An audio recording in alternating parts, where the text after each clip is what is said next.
রাজধানীর খিলগাঁও থাকি, কিন্তু আমি গিয়েছি আজকে শান্তিনগর বাজারে। দেখি কাটা কাটা মাছ বিক্রি করছে, জানেন, চিতল মাছ। আসলে বড় বড় একটা মাছ কিনা মানুষ, ফ্যামিলি মেম্বার কম। পাঙাশ মাছ 1000 টাকা কেজি, কম দিবেই না, তো আমাকে দিল 600 টাকা করে কেজি। তো আমি ক্যাপশন দিয়েছি, এই যে ক্যাপশন দেখছো বুয়া, দাঁড়াও দাঁড়াও, চুলায় পানি দিয়ে দাও। হ্যাঁ, ক্যাপশন, টমেটো দাও, মটরশুঁটি, ফুলকপিও দেওয়া যায়, মনে নাই, অল্প একটু ফুলকপি ভেজিটেবলের কাজ হতো। টমেটো, মটরশুঁটি।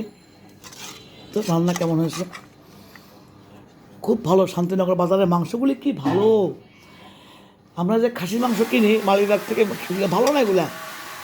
সাদাব কালকে আসবে নাতি, ওর জন্য অনেক কিছু কিনলাম, দাঁড়াও। আল্লাহ, ও খাওয়ার পাগল না। এই মাছগুলি আমার বাবা আর মা সে আমলে তো চাষ করা মাছ হতো না। পাঙাশ ছাড়া ভাতই খেতো না শীতকালে।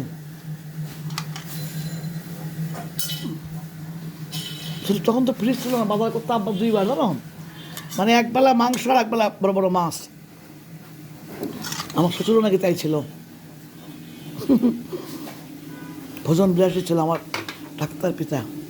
রান্না ভালো হয়েছে না বুয়া? ইনশাল্লাহ। এবং ক্যাপসিন দেবেন আপনারা।